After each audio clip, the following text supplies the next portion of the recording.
It's The World This Week. 7 days, 4 Paris-based correspondents, 1 hour. The World This Week in partnership with The Daily Beast. With us, Elaine Cobb, Paris correspondent for CBS News. Good evening. How are you? I'm good, thank you. The rugby is on and Ireland will win. Ireland will win, okay. Marc Basset's Paris correspondent for Spanish broadsheet of record El País. How are you? Good, thank you. All right. With us as well, Alexis Poulain, co-founder of the news website The Modern World, Le Monde Moderne. How are you? Good, thank you. And we're joined by Judah Grunstein, editor-in-chief of World Politics Review. Where does one find World Politics Review? Always open with the tough questions, Francois. It's worldpoliticsreview.com. The World This Week on Facebook and Twitter, hashtag World This Week. Nicolas Maduro has seen off many a challenge since he succeeded the late Hugo Chavez in Venezuela. But we're definitely now in uncharted territory, what with the self-proclaimed rival president openly courting the military. What role do the armed forces play, for example? We've spoken of the amnesty guarantees that have been given, but the armed forces also have a role in the reconstruction of the country. Citizen security, to stabilize the borders, all of us have a role at this moment. All right, so both Maduro and Guaido trying to win over the military. It's been 10 days since there was that demonstration in Caracas, Marc Basset's, where the Speaker of Parliament swore himself in as acting president. And we seem to still be in this kind of observation phase with the tension mounting. Yes, the tension mounting and international players stepping in a way. And we are seeing a kind of, if you allow me, a kind of Cold War revisited in the Americas with superpowers like the United States. Because when we speak to our correspondent in Caracas, she says, in Venezuela itself, if you're with the opposition, this is a domestic matter. If you're on the side of Maduro, you're seeing it as foreign players interfering. Yes, probably, and we have to say that I suppose that Maduro plays the argument that Trump is against me, but it's not only Trump, as we've seen. It's Canada, it's the European Union, I can speak for Spain, the socialist center-left government of Spain. So it's not a question of right versus left. Who now dares to say that Maduro is progressive, or a leftist leader. It's also the Lima Group, which is a grouping of South American countries as well as Canada and Mexico. Although Mexico itself is saying they're not getting involved. They're not getting involved, but the other members of the Lima Group and the Organization of American States has come down on the side of the opposition. It's important to remember, too, that the crisis itself is an international crisis. Particularly in South America, there are 2 or 3 million Venezuelan refugees and asylum seekers that have spread out through the continent. And that's reached a tipping point in the last few months where, after an initial very warm welcome, because of the region's experience with exile and asylum, each country has its own experience with that. And Venezuela was usually a welcoming country for other countries' asylum seekers. So there was an initial period of welcoming them. That's now turned in terms of public opinion. There have been some crimes that have been committed. There's economic competition, things like that. So the other governments in the region are feeling a huge amount of pressure as well. And with regard to the military, this is the period in this kind of challenge where people are weighing their bets. They're weighing their next steps. Still the observation round. Either decision at this point could be fatal. If anyone in the military openly comes out in favor of the opposition and the opposition fails, it's a fatal decision. If they decide to stay loyal to the regime and the opposition succeeds, they won't benefit from the amnesty or any sort of tolerant policy after the. At the start of the week, the Pope returned from Latin America, and they asked him what he feared most. He said a bloodbath when it comes to Venezuela.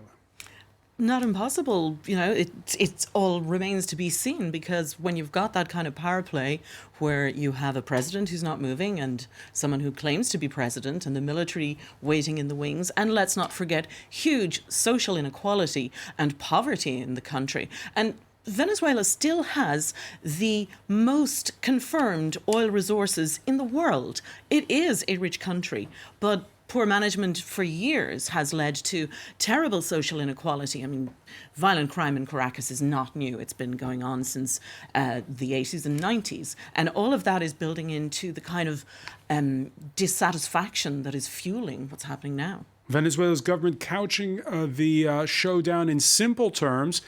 It's a slow coup perpetrated by the United States. Supporters at a pro-Maduro rally that had state oil company employees from PDVSA suggested that much. They are denouncing those plans by Washington to funnel oil payments by the U.S. to Guaido. Get your hands off our oil industry, you Yankees. You won't rule Venezuela again, and you won't take our oil away. You talk about Venezuela here in France, and it's the old left versus right dichotomy that rears its head at Ixipura. We said it. It's Cold War material. You have on one side the Russian, the Chinese, who invested billions to get the oil, and they're getting the oil. And on the other side, you have the Americans, who have been refining the Venezuelan oil for years, and even Goldman Sachs, who bought some bonds of the PDVSA in 2017, making huge profit. And if you look on the markets, this socialist regime is playing the game. They have been paying them their debts, and the debts is a cool product because it's very cheap and you make a good return on investment. What happened now could have happened years before. It's a game of play about the oil, the gold as well. Remember the bank. So it is about the oil in your view? Of course, it's about the resource and seeing what can be bought and how we get there. If you look at the American move, it's clearly to get Citgo to get the company under pressure and saying you won't get the money from the refinery anymore, because the problem with this regime has been not investing enough on the oil or trying to be really independent. It is dependent from the world in terms of market, buying the money, it needs dollars, in terms of the oil and in terms of import. And what we have here, don't forget that when we had Swiss leak in 2015, Venezuela was the third country to be mentioned in the affair, and the regime was hiding money in Swiss with HSBC and in fiscal paradise for years. Over 1,000 people, even people fled from the oil company. The finance minister was in there. So this is a corrupt regime that we have. You have 2 million people who signed a petition to get Maduro out before the election. Of course, the problem is you can't just play with a country like this and go to civil war. There must be there must be election again, but not the army playing one side or the other and the guns getting out. So there are a couple elements I think that change it from just a right-left or a Cold War dynamic, and one of them you mentioned, which is just the massive corruption of the Maduro regime, and before him the Chavez regime. But there's also the stakes that both Elaine and Alexei talk about, which is oil. There's an economic state for sure, but again, Venezuela, like a lot of South American and Latin American countries, it's a state oil company. No one's going to expropriate the oil. It's a question of who's going to make money off it, for sure. Exactly. But there is this question of massive corruption. The second is that the crisis within Venezuela is much more than a political crisis or even an economic crisis. It's a humanitarian crisis. There's a shortage of everything from medicine to food. The average Venezuelan has lost, 10, 15 pounds in terms of body weight because of malnutrition over the last few years. And so whatever flaws he had, Hugo Chavez, when he was president, he had a lot of flaws. He had a slide towards anti-democratic behavior, but it was still a managed democracy. He still had a lot of support among the core supporters. It was nothing compared and he also had policies that helped the people who were the worst sufferers of the social inequality. Maduro is just simply a dictator at this point who has overseen a collapse of the economy that has created a humanitarian nightmare for the Venezuelan people. Now, again, the U.S. and outside actors, for sure, the U.S. has been involved. It seems it seems very unlikely that it wasn't coordinated in terms of the rise of Guaido at the end of December, the beginning of January. At the same time, I think the point at which one could defend Maduro or defend the regime because it's a socialist regime against the capitalist Americans, I don't think that prism works anymore. The humanitarian suffering has reached a point where in any other context we would be calling for a humanitarian intervention by the United Nations. The U.S. president saying that all options are on the table, military intervention in Venezuela by the U.S. not imminent, earlier said John Bolton, the same White House National Security Advisor, who made a lot of folks either excited or very nervous, depending on your political inclination, with that memo that wrote 5,000 troops to Colombia. Mark Bassett's, what have you made of that? Is that that yellow pad paper? Well, he was trying to send a message. And you think that was on purpose by him? I don't know for sure, but it looks as if it was on purpose. And in any case, all the media jumped into it. But for me, in my opinion, Donald Trump is the big question mark. Nobody can know how he will act in any situation with the shutdown in the America in inner politics or in foreign policy. So, and a lot of American presidents wanted to have their own little war. What about Trump, who has this nationalistic, aggressive rhetoric, at the same time isolationist rhetoric? But it's a big question mark in this crisis, and I think that the Europeans should take a prominent role in this issue in order not to let Trump to guide everything. You talk about the Europeans. Let's talk about it. The EU has given Maduro a Saturday deadline for calling early elections. Otherwise, they may also recognize Guaido as the acting president. On the Spanish Prime Minister's tour of Latin America, Pedro Sanchez had to respond when his host, Andrés Manuel López Obrador, explained that Mexico respects the sovereignty of fellow nations. The Spanish government doesn't want to remove or establish governments. What the Spanish government wants is that through democratic methods, with fair and transparent elections, the Venezuelan society finds a way out of the crisis it's been living in for so many years. I don't quite get what he's saying there, because he's saying, we want Venezuela to be respectful and all that, but at the same time, he's saying, come this weekend, Spain and the EU may be recognizing Guaido. So they are pushing regime change. Yes, but they don't want to say how could we say the R word? The regime change word is a doomed word. How did Sanchez handle himself in Mexico in the company of AMLO? Well, I think Sanchez is trying to keep an equilibrium, between a position in support of Guaido and a position that takes step by step, not being too aggressive, and trying also to bring all the European Union into this issue. He said he had more consensus among European leaders than he did with the political parties back in Spain. It's an issue in Spain. It's political boxing in Spain and Venezuela right now. According to where you are in the political spectrum, you are for one side or for the other. So the right-wing parties are criticizing in very severe terms Sanchez for his too timid position on Venezuela. They would like him to be more aligned with Donald Trump, calling in a more clear way and acting in a more clear way for regime change in Venezuela. The distinction between the European position and the American position is that the Europeans had a condition for a democratic election before saying that they would then support the opposition. The second thing is that Guaido came out of nowhere. No one knew who he was even a month ago. So there's no guarantee he would win a democratic election. What we do know is that the opposition won the parliament in the last democratic elections that were held, after which Maduro removed power from the parliament with the help of the court system and installed a constituent assembly. So there's clearly a majority support for the opposition over the Chavez regime. Whether or not an opposition candidate would win a presidential election is not certain, even under fair conditions, because the opposition has always historically been divided, and there's never been a figure to rise above those divisions. Lots of reactions on the hashtag world this week. One clearly in favor of Maduro, saying there's one president in Venezuela. The U.S.-backed imposter is relying on starvation by U.S. sanctions to force the military to change sides. Which does the U.S. care more about, the Venezuelan people or the oil? The U.S. sanctions did not cause the starvation. The economic collapse long preceded the starvation. That's a propaganda point that has to be debunked because it's not true. The U.S. sanctions targeted a very small amount of regime insiders. It had nothing to do with the economic collapse of Venezuela.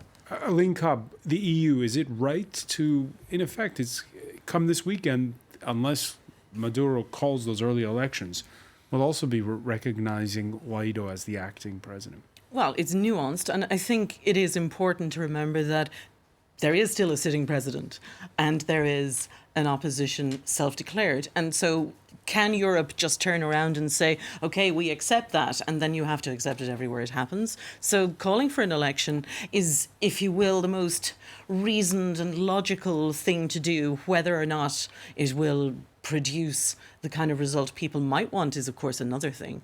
But it's hard, particularly on this side of the world, to decide, should we be doing that? And, you know, throwing Europe trying to throw its lot in with President Trump is not necessarily a good thing because, as you say, he is unpredictable. Do you really want to say, yeah, we'll go where you go? Where are we going? And the divisions we witnessed in Spain, we're also witnessing them in France.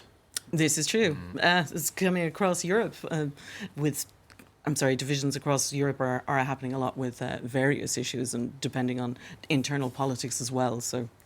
All right, speaking of European divisions, when we come back, we'll be taking a look at the week in Brexit. And it was a tumultuous one. Stay with us. You're watching The World This Week.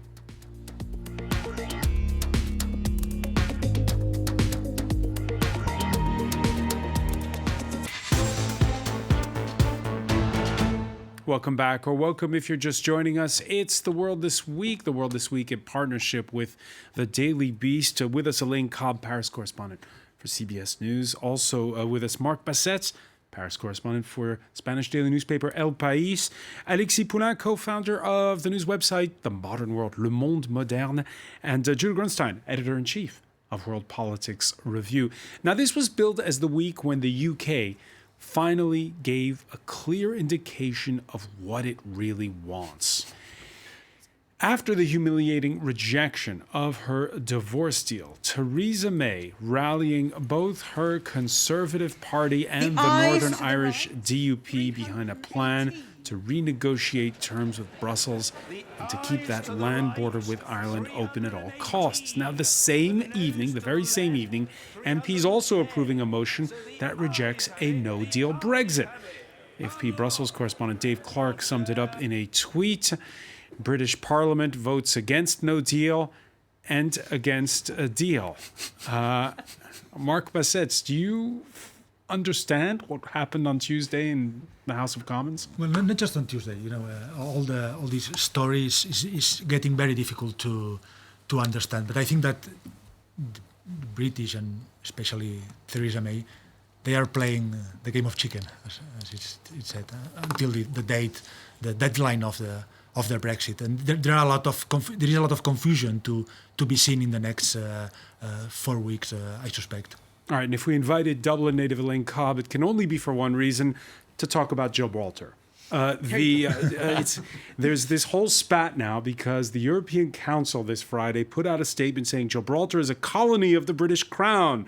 There is a controversy between Spain and the United Kingdom concerning the sovereignty over Gibraltar, a territory for which a solution has to be reached in light of the relevant resolutions and decisions of the United Nations.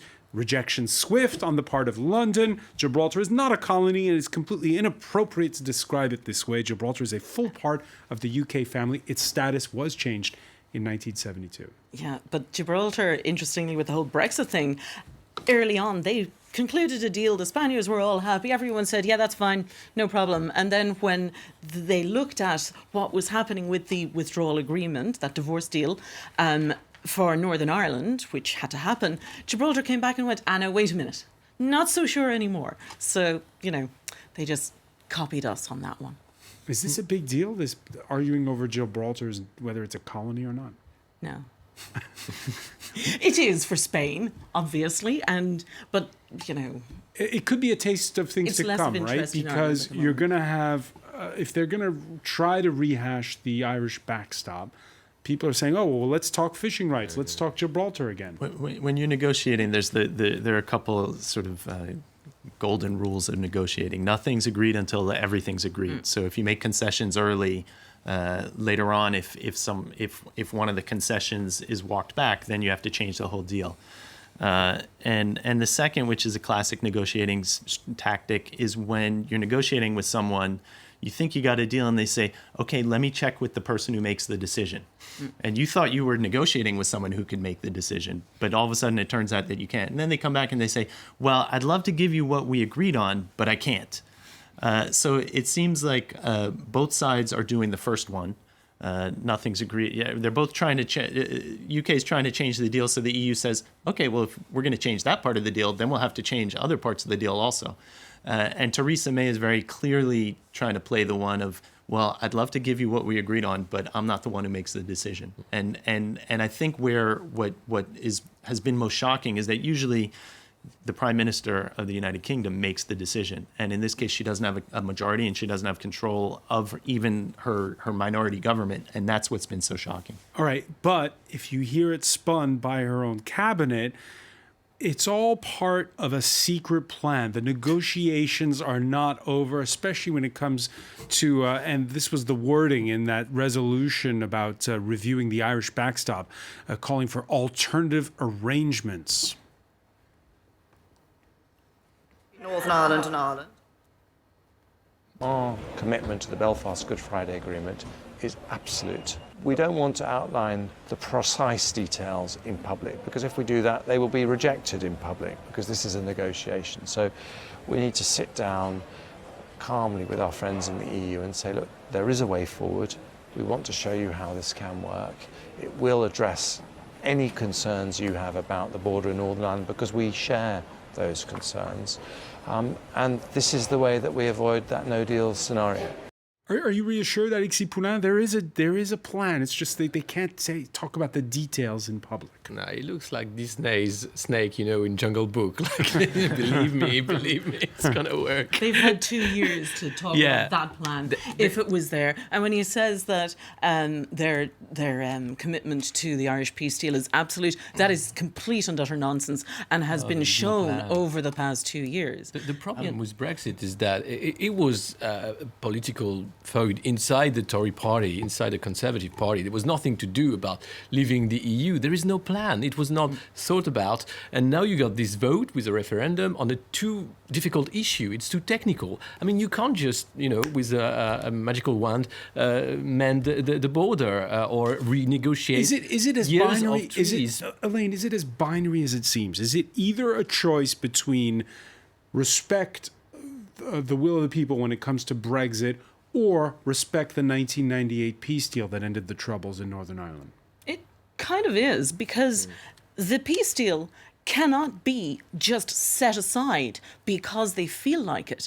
It was signed by Britain and by Ireland. It was underwritten by the EU, which is why the EU is sticking to it and saying, no, you can't. Ireland has already compromised a lot over the past 2 years of negotiations on what exactly will happen. Because let's not forget, it's not just about policing the border. The border really doesn't exist at the moment because there's so much cross-border business cooperation. There are bodies that work on both sides of the border with no difference. And it's not just about trade either. It is about peace. If there is a hard Brexit and there is a return to some kind of border, they're effectively saying, peace deal, torn up, thrown away. And there are a lot of people who will just go straight back to violence. There were bombs in Derry 2 weeks ago, which was just to say, you know what, it's not over. And it will be war. The shocking thing is how everyone has realized that all their strategies amount to nothing. So on the EU side, it's been this 2-year process of saying, no, nothing you offer will make us give up this red line. We will not have a border between Ireland and Northern Ireland. But the red line was set by Britain, let's not forget. But having held firm on that, all of a sudden we're getting closer and closer to a no deal, which will put a hard border on between those two. So it's funny the way, or funny, it's tragic the way in which everyone's negotiating themselves in a corner.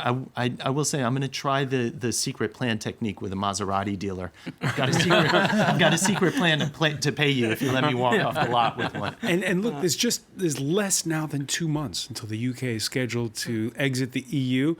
And for the very first time, the Prime Minister and the Leader of the Opposition sat down together one-on-one. It happened Wednesday in the Parliament building. She listened. I listened to her replies, of course, and we then discussed various issues surrounding the problems of the backstop, which she is going to talk to the EU about. And I pointed out that this would be the first time in British history we'd entered into an arrangement with treaty arrangement with anybody else in which there was no right to leave, because it would be a decision could be made only by the other side. Does it sound like he's in favor of reviewing the backstop there? I don't understand what he means. I think he might be hedging his bets. Jeremy Corbyn has a future to look forward to himself. But there's a growing suggestion in Britain that perhaps it's time for Theresa May to say goodbye to the DUP, who she brought on board to win that election that she went back to the people to get a greater majority. That didn't do so well. And they've been holding the British government to ransom. They really have. And I don't think Theresa May fully understood just how powerful and how determined they could be. But there is a lot of suggestion that maybe it's time to say goodbye to that, just accept that the border should be on the Irish Sea, which of course will then lead Scotland to go, right now, if Northern Ireland is allowed to stay in the EU, what about us? But it would make the most sense for allowing a Brexit.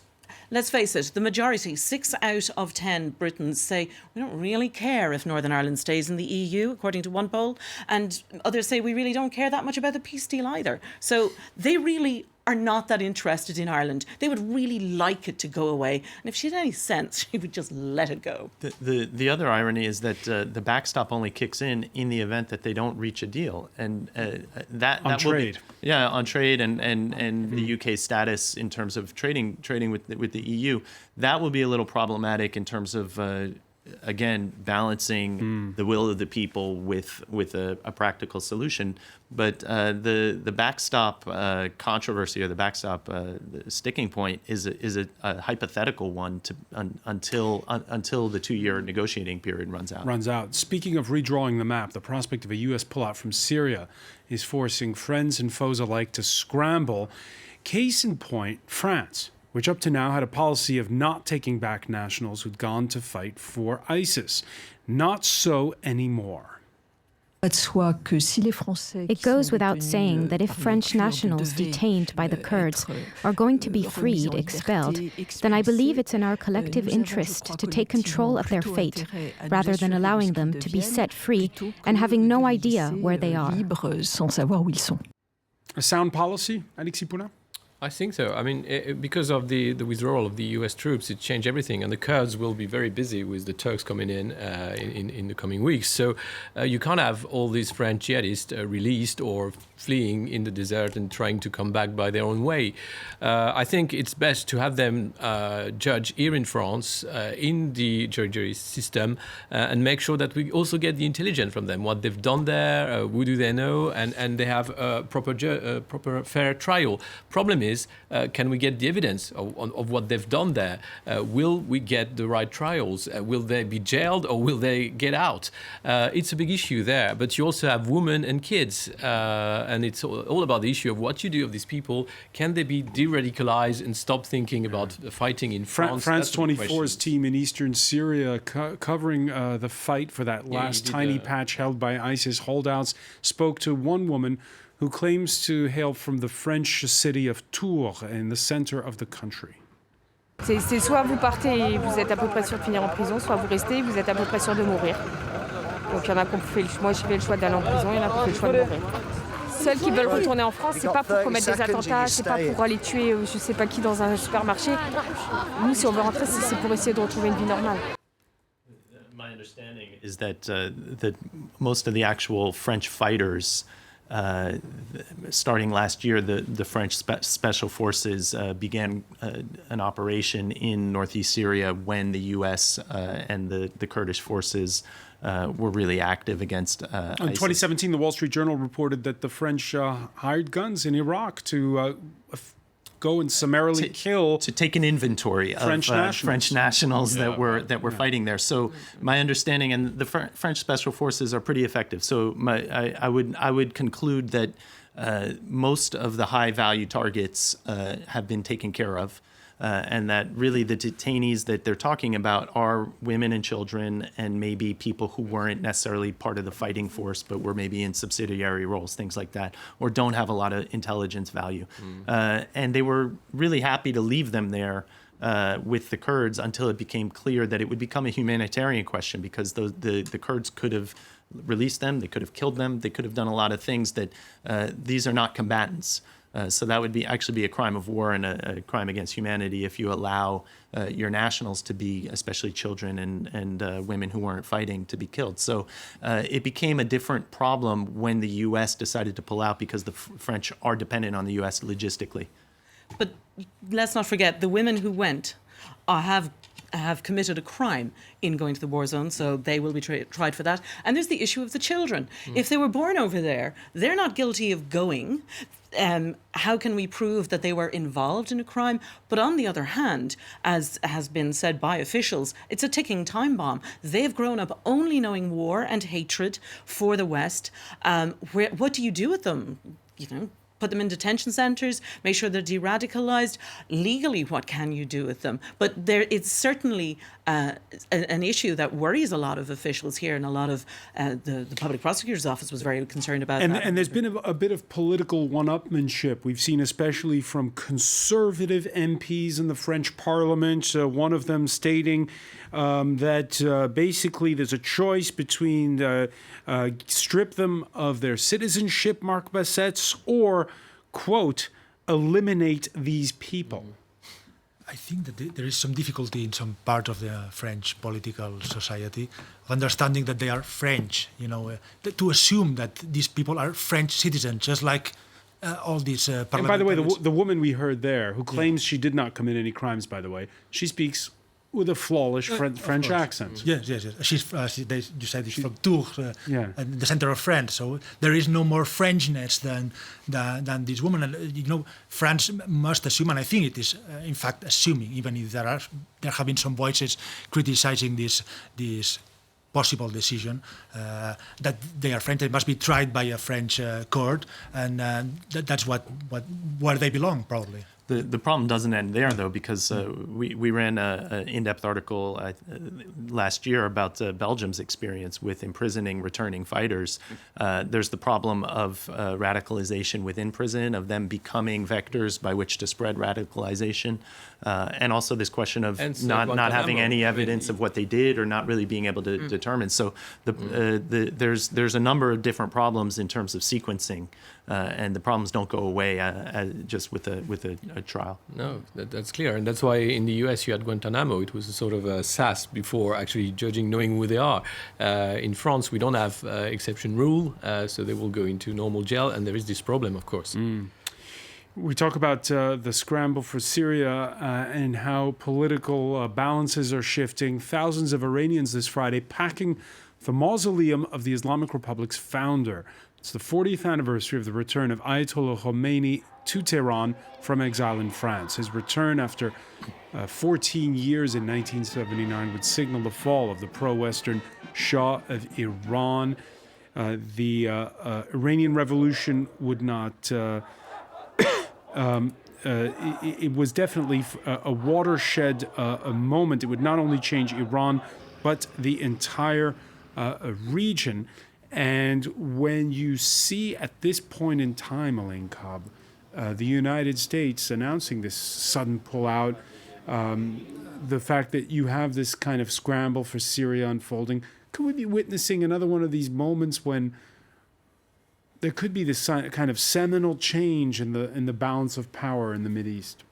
I think it's a little early to say that, but it's not impossible. However, the US is its current policy often being dictated by Donald Trump's personal ideas on places, and he has a bee in his bonnet about Iran. He's determined that Iran has nuclear weapons and is hugely dangerous, whereas other nations, particularly in Europe, are saying we'd like to continue with the sanctions because we feel that the sanctions program works, and we're not convinced about changing it that way. But there's been a lot of shifting, and I think the accession to power in the US of President Trump has also allowed that Israel has been given a much freer rein to do what it wants with the Palestinians, which leads to a lot of resentment in neighbouring countries. So I think there's a lot of shifting happening in the region, but too early to say exactly where it's all going. When it comes to Iran, it's 40 years later, and we're seeing these competing forces, right? We have on the one hand the US, where Donald Trump basically said that his own intelligence services were a little naive. I think that was the word he used. And at the same time, the EU trying to forge its own path by trying to bypass US sanctions when it comes to that nuclear treaty. But I think that the nuclear treaty without the US will be very difficult to be kept alive, or at least the way it was thought when it was approved in Vienna. So we know Khomeini changed Iran for good.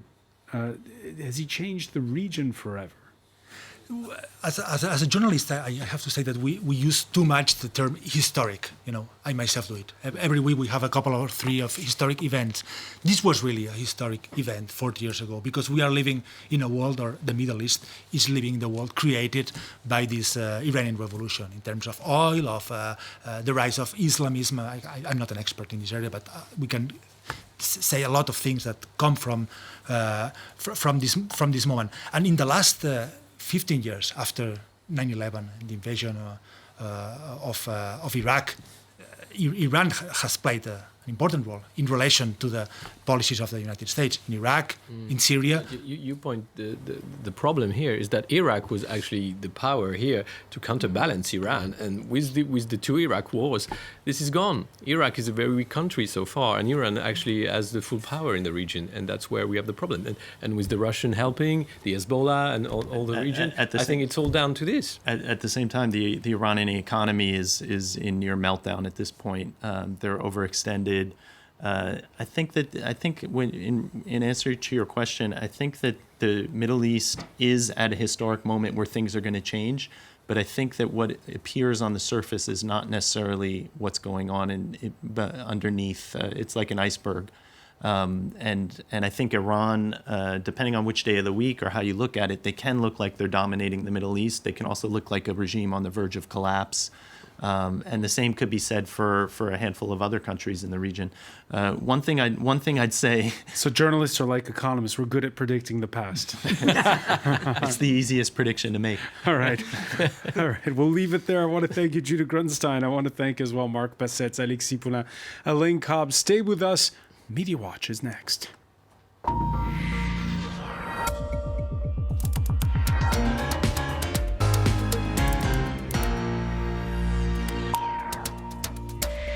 And we say hello to Haxie Myers-Belkin. Hello, Francois. So it has, of course, been a very busy week for Venezuela, for Brexit, but it's also been a truly extraordinary week for the weather. A polar vortex swept across much of the US's Midwest, bringing with it temperatures as low as 49 degrees Celsius below zero. Now, temperatures are going to rise again over the weekend, but social media is very much awash with photos of the Chicago River frozen over. We've also been seeing a lot of pictures of Lake Michigan covered in a rather eerie fog there. Amateur photographers have been having a bit of a field day, unsurprisingly.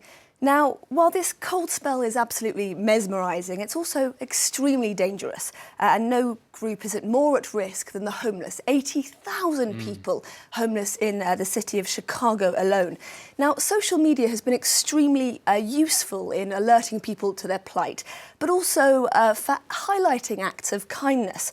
Time magazine's reporting that an anonymous Good Samaritan has paid for 70 homeless people to sleep in a hotel during the worst of the weather after they were evicted from a homeless shelter after a propane heater they were using exploded. They were then evicted from that shelter.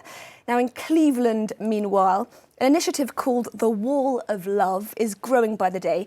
People are taking essentials like jumpers, scarves, woolly hats and attaching them to a wall, the idea being that people who need them simply go along and take the items that they need. The only request for this service being that people repay the favour when and if they're in a position to do so. Now, it's not just the homeless who need looking out for in this extreme weather. One pharmacist in Michigan has enlisted the help of her teenage son and a snowmobile, as you can see there, to make sure that people who are snowed in their homes get the emergency prescriptions they need. Now, freezing cold weather has led to innumerable acts of kindness, as you saw there. It's also led to a whole load of wonderment. People have worked out that if you blow bubbles in these sub-zero temperatures, they actually turn into these kind of spooky spheres of light. There's also a little video here that shows the kind of beautiful ice crystals that form on bubbles when they're blown in these temperatures. Now, the weather is so unusual that people in the Midwest are being subjected to a number of natural phenomena that most people just don't experience very often. This girl clearly has had some fun washing her hair, not drying it, and heading out into the snow.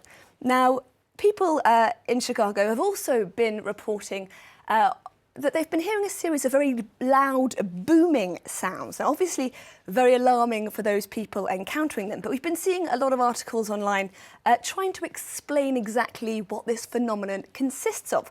This article, for example, in USA Today, explaining that such a rapid drop in temperature leads to a very quick freeze, meaning that rather than slowly expanding when ice crystals form, soil and rock actually bursts, and that's what causes these rather perturbing So what you're saying is there's going to be a lot of potholes in Illinois coming a this lot spring. of potholes and, slightly alarming sounds and fissures in the road. Now, moving away now from the US to Canada, a bear etched into the snow in Montreal is causing some significant consternation. Why, I hear you cry? Well, if you take a look at its belly button, that belly button is 2 meters away from each side, and people are wondering how the hell it got there because we can't see any foot traces in the snow. Now, there are a number of theories here. One person, a number of people have posited that this is actually the work of a drone, people using a drone to maybe drop something into the middle of that bare outline. Other people saying that no, drones, batteries in drones simply can't last that long in temperatures that low. Another popular theory is that it was in fact the belly button that came first, possibly the work of a fallen bird. There's a number of theories about it, but as of yet, we still don't know. The artist or artists haven't actually come forward. Now, to the UK now. It's slightly interesting. The US and Canada, of course, were colder than Antarctica, but the UK too on Thursday was being warned of extremely heavy I saw there was snowfall. a hashtag trending Snowmageddon or whatever. Or Snowmageddon, absolutely. Snowmageddon, excuse me. Now, some parts of the country were indeed covered in some snowfall, but for many others, the experience was a little underwhelming, to say the least. One Twitter user saying, horrific commute this morning. Our train was 4 minutes late into Waterloo. We had to eat the weakest passenger on the train and drink from the toilet. Hashtag Snowmageddon. Jay Rayner, the restaurant critic for The Guardian, also embracing that traditionally British sardonic humour. When a snow event like last night's hits, one can only wonder at the majesty of natural forces in full throaty roar. Human civilization may well survive this, but for now we should look upon this weather cataclysm and feel only humble, Francois. Brexit or no Brexit, they're keeping their sense of humour. That's great. We try. Axie Myers-Belkin, I want to thank you. I want to thank our panel. Thank you for joining us here in The World This Week.